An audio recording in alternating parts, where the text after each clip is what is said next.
climate change is all about increase of global temperature. Now the world is focusing on reducing the global temperature by 1.5 degrees by 2030. Because yes, if that can be reduced, then it will have so much positive effects on the world, because the world keeps on heating, and this ring light here is adding on to the heat. The lights that we use in the house adds to that heat. So if all of us can actually focus on it, just changing the types of bulbs that we use that consume a lot of energy, that they actually just generate heat. You walk into some houses, the light only causes so much heat in the house. So if people can know that my small action actually adds on to climate change, then to me that will be a big win. And that is one of the things that we want to change. Maybe after TEDx, with what we want to launch, we want to go into a campaign and awareness creation exercise, because to me, environmental action is a behavioral approach. Yes.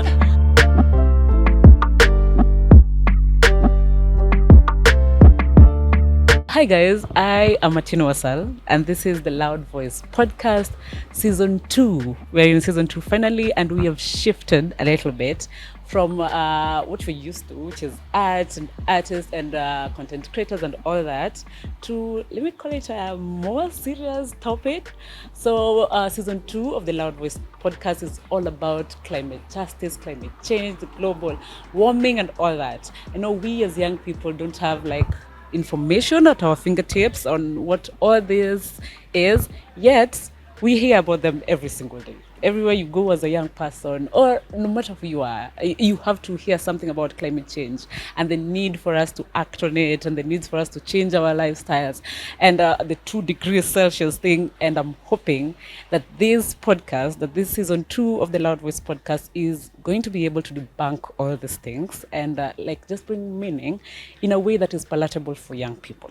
Okay, I know the science is dense and there's so much politics around everything climate change and climate justice, and I'm just hoping that the guests we are going to have during this season are going to make it a little bit easier for us to understand everything that is going on around us. Because as experts say, this is something that is going to affect us as young people. This is something that is going to affect the generations in the future, and our kids and their kids. Okay, and we're being told we need to act now, but what exactly are we acting on?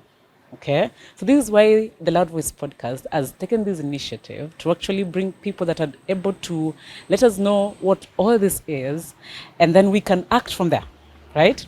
So today I have a guest. I hope you have heard once or twice about TEDx events. So the thousands of TEDx events that are going around the globe, and now they're being made into local events. Okay, there's so many TEDx though, but today our focus is going to be on the TEDx Countdown.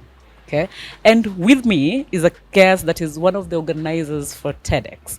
He's going to talk to us about what TEDx is all about, TEDx Countdown, that is. So before I go into the things that I believe he's the one that knows best, help me appreciate Dennis Nyakach. Dennis, please welcome to the Loud Voice Podcast. And like I've said, this is Season 2 for the Loud Voice Podcast, and it's a big shift. Okay, we were doing art and music and all that and poetry, but now going into something that has more science and so much of politics into them. Young people tend to shy away, right? Because there are so many interests, and I believe some people like to are pushing this agenda for their own agenda. Okay, so I want us to make this conversation a little bit easy for young people, in a way that a young person who is not an expert or even doesn't have an interest yet be able to get that this is something we need to work on. Okay, this is something that involves us all. So you are an organizer for TEDx, and I'd just like you to tell us about which TEDx, because I know there are so many. Which TEDx and why the TEDx? What is it all about? Why Countdown? So yes, I think I can give you the mic. Yeah. Wow. Thank you so much, Wasal, for that awesome introduction around climate change. I think you've made it easier already for the humanity who are watching to understand how all of us have a role to play on climate change. So, like you have mentioned, climate change is a very debatable topic because a lot of people try to shy away, or maybe they just don't have the understanding of what climate change is all about, because it is big science, as you have mentioned, and sometimes science is not palatable to many people, and also maybe some youth, and also maybe some pockets of the society. A lot of people don't understand what maybe climate change is, or the science behind it, or why they need to take action. There's so much jargon. Yes, yeah, it is. It is. So I don't know where to start, but first of all, as you have mentioned, my name is Dennis Nyakach. I'm the organizer of TEDx Kisumu. Yes. So TEDx Kisumu is a subset or a locally organized TED event. So we have the global TED event that is happening around the world in different cities. And because they cannot happen everywhere, they decided to give licenses to local hosts. So somebody like me applied to host TEDx Kisumu. And we are now holding this event as one of the thematic areas that TED focuses on. So TED focuses on different topics, from technology, entertainment, design, architecture, education, science. There are so many different topics, including there's even TED Youth, there's TED Business, where businesses can also apply to hold TEDx versions of TED for their businesses, among many others. There's also TED Women, designed specifically for the women folk. So there are so many. And then in 2020, because of the global conversation that is going on around the world on climate change, TED decided to create an event themed around climate change. And that is what they called Countdown. So Countdown is also a collaboration between TED, the organization, and another organization called Leaders Quest. So they launched it in 2020, just before COVID. And I remember when I heard about TED Countdown in 2020, I wanted to host one. Actually applied to host one, I think in the new year, that was 2021. And then COVID happened. So we didn't host the TEDx Kisumu Countdown in 2021. And now, because COVID hasn't gone away, but it's part of us, we decided to host it. So we reapplied for the license and it was activated. And now we are hosting the event this coming Saturday on the 26th at the Sarova Imperial Hotel, Kisumu. And so TEDx Kisumu Countdown will focus on maybe not really debunking the myth around climate change, but looking at tangible solutions, activities that people can actually do, or what people are actually doing to avert the effects of climate change. All these are pegged on the motto of TED, which is ideas worth spreading. That is the mantra of TED. So we are looking at people who have ideas. How can we solve for climate change? Because that is also actually our theme for Kisumu. How can we solve for climate change? Or how can we make a difference for climate change? So we are looking at what are people doing to be able to avert the effects of climate change, because it is affecting us all. Last week I was having a meeting with somebody else, and he was telling me the way over the years he has actually seen the effects of climate change happen around him. He was talking of, he made a reference of Nakuru. He lived in Nakuru. I also lived part of my life in Nakuru, and he was talking about the way some parts of Nakuru were so green, but now if you go from Milimani, Nakuru, going to the Menengai crater, it's a different case. And there's so much, the air is so polluted, I think. I've also dusty. stayed there. Nakuru is no longer the Nakuru we used to know. Yes. Okay, I know, let me just add this. Let me have this. I know so many people just talk. And there are so many discussions and everything. And I love that the event that is going to be happening this week, the 26th of August, is about solutions, okay? Because we can only have conversation and talks to a certain point. Yeah. There has to be a point now we start the actions, okay? But again, how tangible are these solutions? Like, we talk about them, but are they really taken back to the communities, because if they're locally, local discussions, local conversations, I believe they're supposed to be conversations that affect the people around. I'd want to bring in the issue of Lake Victoria, and everyone speaking about, oh, let's make Lake Victoria breathe again, and all that. But what are the actions around it? Okay, so which areas specifically of us trying? Because I know climate change is huge. It affects almost every sector. Do you have like specific sectors that the TEDx Countdown Kisumu is about? The blue economy, maybe, or transport and things like that. Yes. Yes, as you have mentioned, so climate change is around, it affects us all. Actually, there's something new that we will be launching after TEDx Countdown. Uh, Maybe I'm not going to say the name now, but Keep us in the lead. yes, it's something that we want to do because we realize that all of us have a role to play, and that is what I tell everybody. All of us have a role to play to avert the effects of climate change. There's little actions. Sometimes it could just be using a different type of bulb for your house. Oh yeah. That Just putting the lights off when you don't exactly need them. when you don't need them, switch them off. Yeah. So some of those little actions, and they have because climate change is all about increase of global temperature.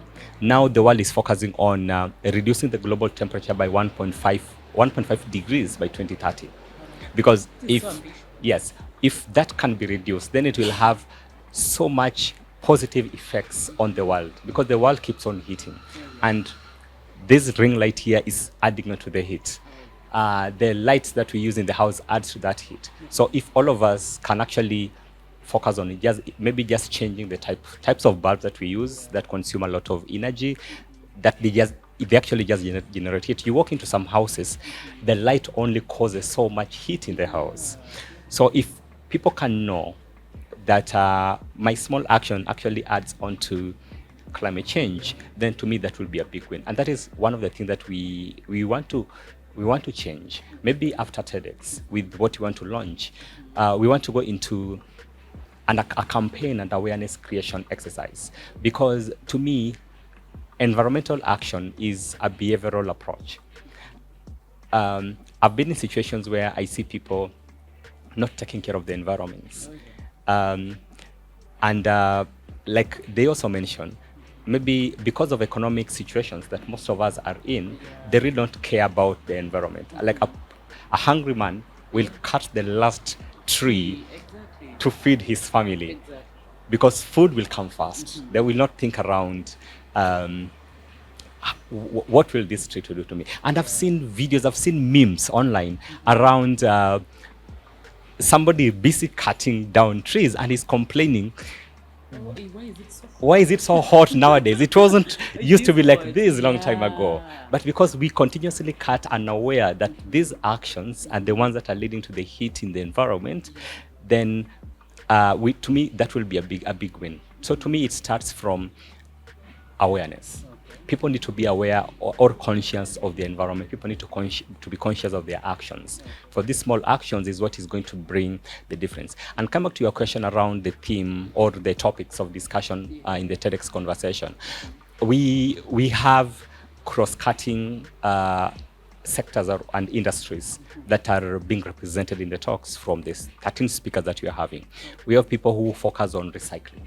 They're just getting the waste out of the environment and making something out of it. Something new that maybe came up maybe some few years ago, called the circular economy.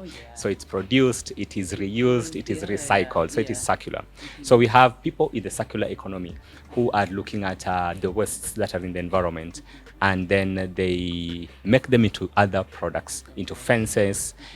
Some people use them to do decorations or decorative pieces.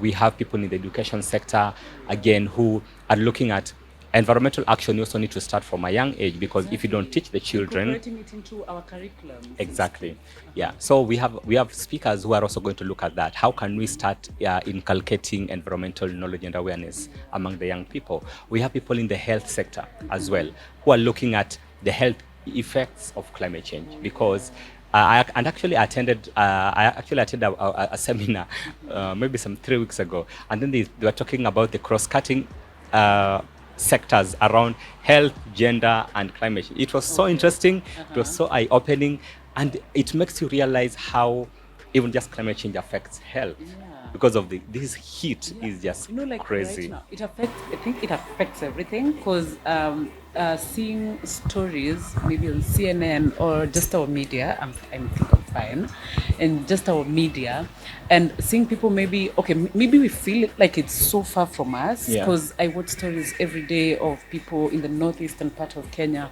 or even in Ethiopia and Somali. They haven't received rainfall for For quite some years, time, yes. and these kids are suffering from Yeah. because from this you can't get food, Yeah. and without food there is malnutrition all around and Yes. things like that. Okay, so one thing I know is the how can I say it? The climate change conversation has been there for the Yes. longest time. Yeah. And people have been talking about it, though it was still, can I call them lower voices? But now it has blown up, Yeah. okay? And talking about memes and whatever people are posting out there, someone just said, what if there's another, like, natural occurrence, okay? What if that is what it is, but we are blowing it out of proportion? That to me means there are still people that don't believe these things exist. Yeah. Okay, there are still people that think climate change is just like it changes from sun to rain and all that. Okay, but we're being told it doesn't leave anyone out. It's going to affect all of us. Okay, that is why I also need to ask, because this was a question from a young person.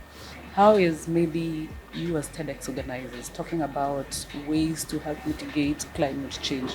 How are you also involving the youth into these conversations? Because I feel like we are the ones that need to act the most, right? Because we still have years to come and we're told, oh, by 2080, if we don't do something, it's going to be worse. And I'm feeling us seeing those years. So how are you guys bringing in young people, and are they receptive to all these stories? And So as part of the TEDx Kisumu team, the way we're looking at in working with the youth was one, like I have mentioned, there's a campaign that we want to do after TEDx that will focus around awareness creation.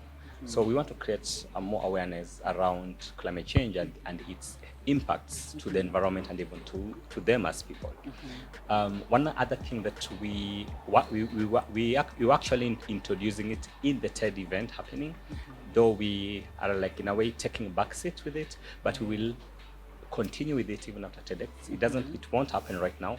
It's something that we're calling the Countdown Challenge, okay. where we wanted to get the youth involved in practical solutions. Then they can actually be able to present, and then we want to see over the year. We want to make sure that this solution that they have are actually being implemented, so that we have a concerted approach and a concerted effort from everybody to help avert the negative effects of climate change. So, yeah, as the TEDx Kisumu organizer or plus the team, we are looking at continuity. So this is not going to be a one day talk show, but we are looking at solutions. Our idea is sustainability. How can we now make the contributions and the ideas that have been shared in the hall that particular day to be seen being implemented into the community? How can we make them as practical as possible? And to me, that is again is the little bit difficult part of even a TEDx event, or even for the speakers themselves, is how can you make your work understandable to the common man? So that is one thing that we are looking at, so that as they go on stage on Saturday, then their solutions should be for the common man, so that when the videos will be done, when people will be listening to the video, people will be seeing the sense and understanding whatever it is they're talking about in terms of solutions, in terms of the ideas that are being talked about. So that is what we are looking at. From the talks, solutions; from the talks, sustainability; and also from the talks, continuity. So that is what we are looking at in the one year after this TED event is happening. And maybe in the next event, maybe we can now say, hey, these were some of the things that we came up with Yeah. from the previous TED event, TEDx Countdown event, and now this is where they are, and just report about it and see how we can continue. Because, like you have mentioned, maybe many of us are not aware of these effects of climate change. Maybe also among the youth, some people. It is every single day. Oh, it is just weather change. And you remember even the other time when some politicians would stand in the podium and say, rain comes from heaven or wherever it is. Rain does not come from trees. Yeah. People don't understand the the connection, the process actually, whole process for rain to actually come. And we are feeling its impacts. That's why you are talking about there are areas in Kenya that have not seen rain for 2 years. So that one tells you how just the change in the climate affects health or affects the society. Because if people can't feed, people can't work, everything is impaired, everything is affected. And even here locally in Kisumu,